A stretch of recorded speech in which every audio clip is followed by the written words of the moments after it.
గృహములన్ ఒక్క సూర్యుడే ప్రకాశిస్తూ ఉంటాడు. కానీ ఆ ఒక్క సూర్యుడే ఎవరు చూస్తే వాళ్ళకే ఒక సూర్యుడిలా కనబడుతుంటాడు. నాకు అదిగో సూర్యుడు అంటారు, నమస్కారం చేస్తారు. పక్కన ఉన్నవాడికి ఆయన సూర్యుడు. ప్రతి వాళ్ళకి నేను చూస్తున్న సూర్యుడు అనుకుంటూ ఉంటాడు. ఎవరికి వాళ్ళకి నేను చూస్తున్న సూర్యుడు అనిపించినట్టే ఈ లోకంలో ఉన్నటువంటి సమస్త జీవుల యొక్క హృదయ పద్మముల యందు ప్రకాశించేటటువంటి ఆ పరమేశ్వరుడే రాశీభూతమై ఇదిగో ఇక్కడ కృష్ణ భగవానుడుగా నిలబడున్నాడు. ఆయన ముఖారవిందమును చూస్తూ ఆయనకి నమస్కరిస్తూ ప్రాణోత్క్రమణమై నేను ఆయనలో కలిసిపోతున్నానని తన తేజస్సుని కృష్ణ పరమాత్మలో కలిపి భీష్మాచార్యుల వారు మహానుభావుడు ధన్యుడయ్యాడు. ఎక్కడెక్కడ భీష్మస్థుతి వింటారో అక్కడక్కడ కృష్ణానుగ్రహం కలుగుతుంది. అంత గొప్ప స్థితి. అందున ప్రాణోత్క్రమణ సమయంలో కృష్ణ పరమాత్మ యొక్క ముఖారవిందాన్ని చూస్తూ భీష్ముడు చేసినటువంటి స్తోత్రం. ఆయన ఒక మాట అంటాడు, ఈ పద్యం బాగా జ్ఞాపకం పెట్టుకోవలసినటువంటి పద్యం. భీష్ముడి దగ్గరికి వెళ్ళి చెప్పారు ప్రాణోత్క్రమణానికి ముందు, అయ్యా ఉపపాండవులందరూ చచ్చిపోయారు, అశ్వత్థామ చంపేశాడన్నాడు. ఆయన అన్నాడు, రాజట ధర్మజుండు సురరాజసుతుండట ధన్వి శాస్త్రమోద్వీజకమైన గాంధీవము విల్లుయట సారథి సర్వభద్ర సంయోజకుడైన చక్రియట ఉగ్రగదాధరుండు భీముడయ్యాజికి తోడువచ్చునట ఆపద కల్గుటకేమి చిత్రమో. ఎంత గొప్ప పద్యం అండి. ఆయన అన్నాడు, ఏమయ్యా ఆపద వచ్చిందా పాండవులకి? ఆపద అన్న మాటకు అర్థం అదే. రాజట ధర్మజుండు, ఇప్పుడు దుర్యోధనుడు కాడు రాజు, ధర్మరాజు గారే రాజు, ఎందుకంటే శత్రువులందరూ చచ్చిపోయారు. సురరాజసుతుండట ధన్వి, సాక్షాత్తుగా దేవేంద్రుడి యొక్క కుమారుడు అర్జునుడు. శాస్త్రవోద్వేజకమైన గాంధీవము విల్లుయట, శత్రువుల్ని చంపేయడానికి ఉపయోగపడేది కాదు గాంధీవం అంటే. కేవలం గాంధీవమునకు కట్టబడినటువంటి వింటినారిని టంకారం చేసినంత మాత్రం చేత కొన్ని వేల మంది నెత్తురుకోకు చచ్చిపోతారు. విరాట పర్వంలో గాంధీవం యొక్క వైభవాన్ని వర్ణిస్తారు. అంత గొప్ప గాంధీవాన్ని పట్టుకుంటాడు. ఆయనకి సారథ్యం చేసేవాడు సారథి సర్వభద్ర సంయోజకుడైన చక్రియట, సుదర్శన చక్రాన్ని చేతిలో పట్టుకుని లోకములన్నింటినీ కాపాడేటటువంటి కృష్ణ పరమాత్మ సారథి. అటువంటి వాడికి ఉగ్రగదాధరుండు భీముడై యాజికి తోడువచ్చునట. చాలా కోపంతో గదాదండాన్ని పట్టుకుని గిరగిరా తిప్పుతూ తిరిగేటటువంటి భీమసేనుడు ఆయనకి తోడొస్తూ ఉంటాడు. ఇలాంటి వాళ్ళందరూ అక్కడుంటే వాళ్ళ పిల్లలందరూ ఒక్క రాత్రి ఓ పరికి మాలిన వాడి చేతిలో చచ్చిపోయారంటే ఏమనుకోవాలి? ఆపదకల్ గుటకేమి చిత్రమో. ఇటువంటి ఆపదలు వచ్చాయంటే ఏమనుకోవాలి? కాలోహి బలవాన్ కర్త సతతం సుఖదుఃఖయోహో నరాణం పరతంత్రాణం పుణ్యపాపానుయోగత అంటాడు వ్యాసుడు దేవీ భాగవతంలో. కాలము బహుబలవత్తరమైనది. అందుకు కదూ భగవద్గీతలో కాల కలయతామహం అంటాడు. నేను లెక్కలు కడుతూ ఉంటాను, ఎవరెవరిని ఎంతకాలం ఉంచాలో, ఎలా తీసేయాలో, ఏ అనుభవింపజేయాలో, ఎవరితో కలపాలో, ఎవరితో తీసేయాలో అన్నీ లెక్కలు కడతానయా, నేను మహాగణకుణ్ణి కాలరూపంలో ఉంటానన్నాడు. ఎంత చిత్రమో చూశారా అన్నాడు. అంటే మనం పైన ఎన్ని రక్షణ సాధనములను పెట్టుకున్నామని అనుకున్నా ఈశ్వరుడు ఆపద రావడాన్ని అంగీకరిస్తే ఆపగలిగిన మనగాడు ఈ లోకంలో లేడు. ఈశ్వరానుగ్రహం ఉందా? కడుపులో ఉండి బ్రహ్మాస్త్రం చేత దహింపబడుతున్నవాడు కూడా రక్షింపబడతాడు. కాబట్టి ఆపద కల్గుటకి ఏమి చిత్రమో.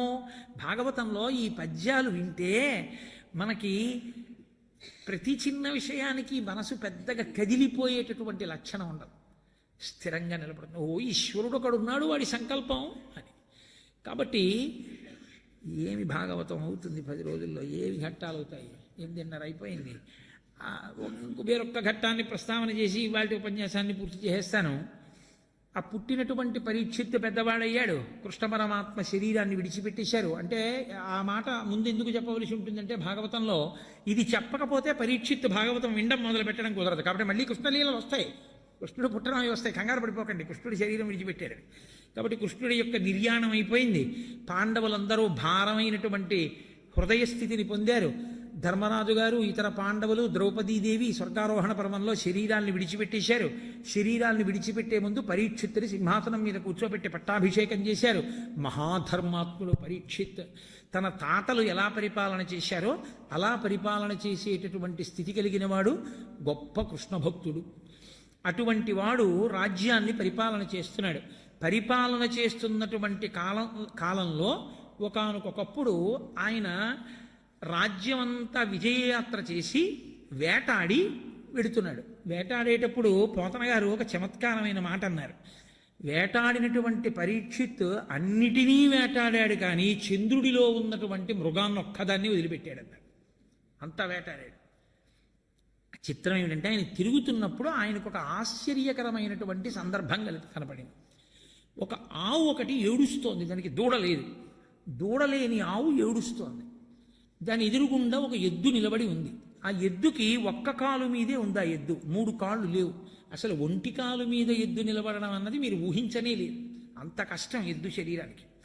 అది ఒక్క కాలుతో నిలబడింది. నిలబడితే ఈ ఆవు ఏడుస్తూ ఆ ఎద్దుని పలకరిస్తోంది. భూమాత గోమాతగా రూపాంతరం చెందింది. భూమియే గోవుగా నిలబడింది, ధర్మమే వృషభంగా నిలబడింది. ఇప్పుడు ఈ భూమాత ఆ గోమాతతో అంటే భూమి ధర్మాన్ని అడుగుతోంది. ఈ లోకంబున పూర్వము 4 పాదముల నీవు నడతువు, శ్రీలలనీశుడులేమిని కాలముచే నీకు ఒంటి కాలయ్యకదే అంటే, ఈ లోకంలో పూర్వం నువ్వు 4 పాదాలతో నడిచావు.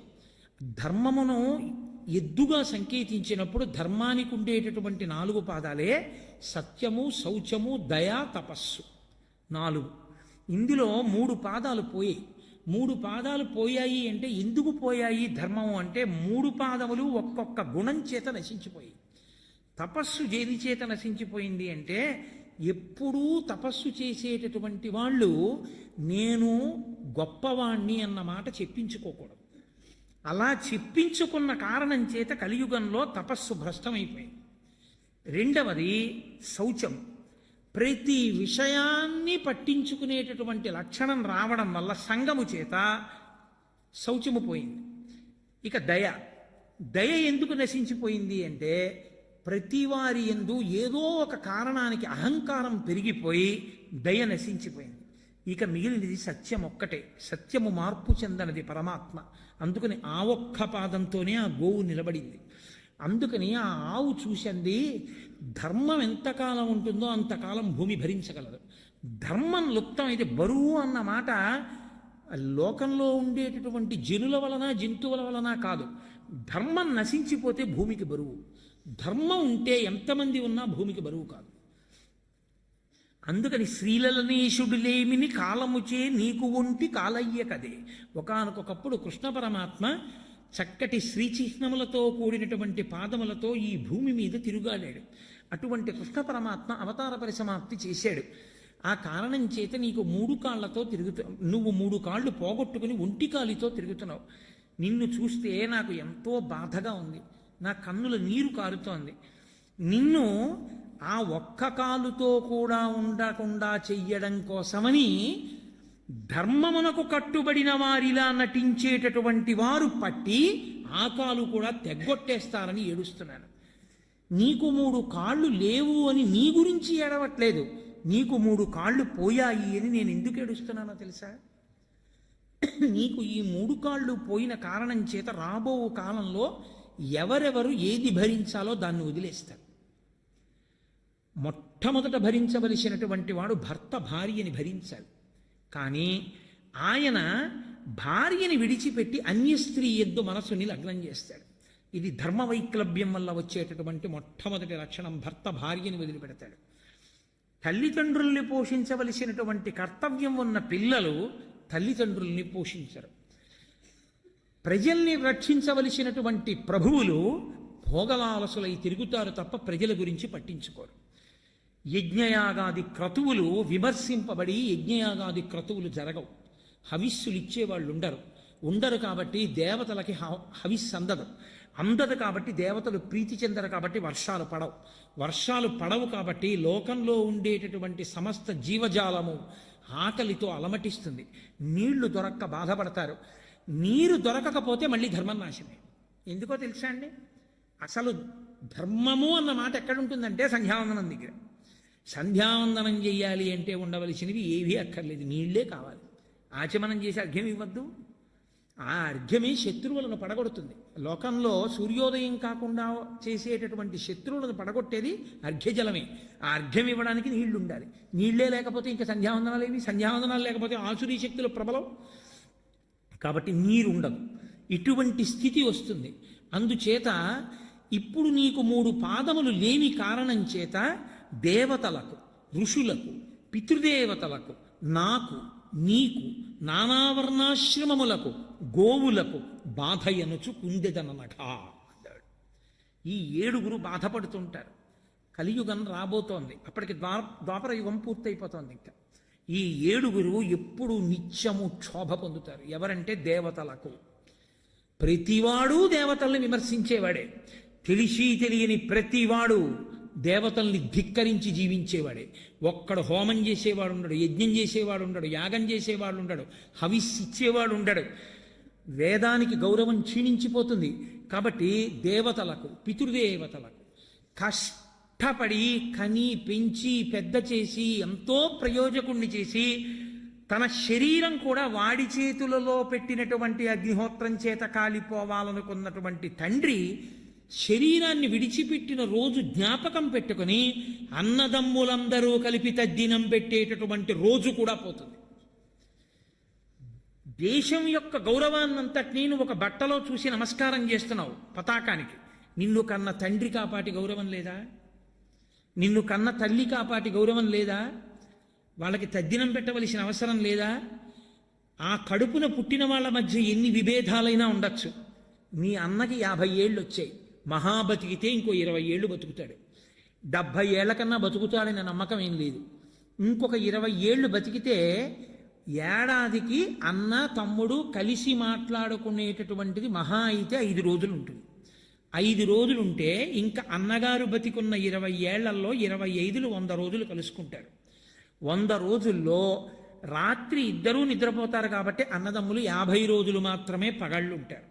ఈ 50 రోజుల్లో ఇద్దరూ కూర్చుని మాట్లాడుకుంటూ ఉండడం కుదరదు. కాబట్టి ఎవరి పనుల మీద వాళ్ళు వచ్చి ఇద్దరూ మాట్లాడుకోవాలి. కాబట్టి మహా అయితే తమ్ముడి దగ్గరికి అన్న దగ్గరికి తమ్ముడు వెళ్ళినటువంటిది రోజుకి ఓ 3 గంటలు కలిసి ఉంటారు అనుకుంటే 23 60 గంటలు కలిసి ఉంటారు.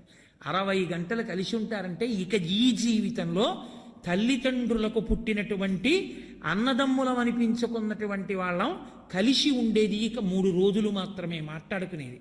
3 రోజులు మాట్లాడుకోవడానికి మాత్రమే ఉన్నటువంటి జీవితంలో దేనికి అన్నగారితో మాటలు మానేయాలి తమ్ముడు?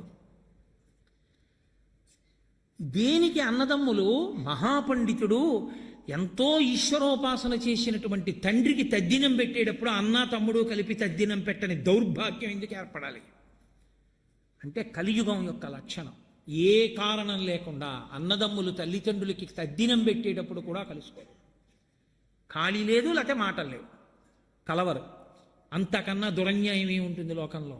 కాబట్టి దేవతలకు, ఋషులకు, ఋషి తర్పణం అని చెప్పి ఋషి రుణం అని మనకుంది. వాల్మీకి మహర్షి రామాయణం ఇచ్చారు. లక్షలు ఖర్చు అవుతున్నాయి. 7 కాండలు తెచ్చి ఇంట్లో పెట్టుకున్నవాడు కనపడ్డాడు. అక్కర్లేని పెయింటింగ్, అదేమిటో అర్థం కాదు, 10,000 పెట్టి తెచ్చి ఇంట్లో పెడతాడు.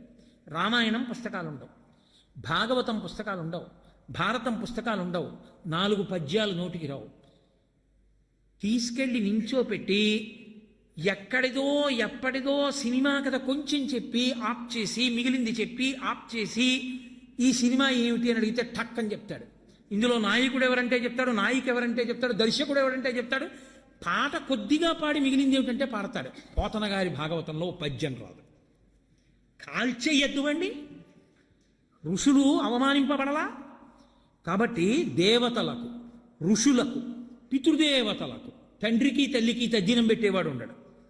పితృదేవతలకు, నాకు అంటే భూమికి, నీకు ధర్మానికి, నానావర్ణాశ్రమములకు, ఎవడి ఆశ్రమం వాడికి ఉండదు, ఎవడి కర్తవ్యం వాడు చేయడు.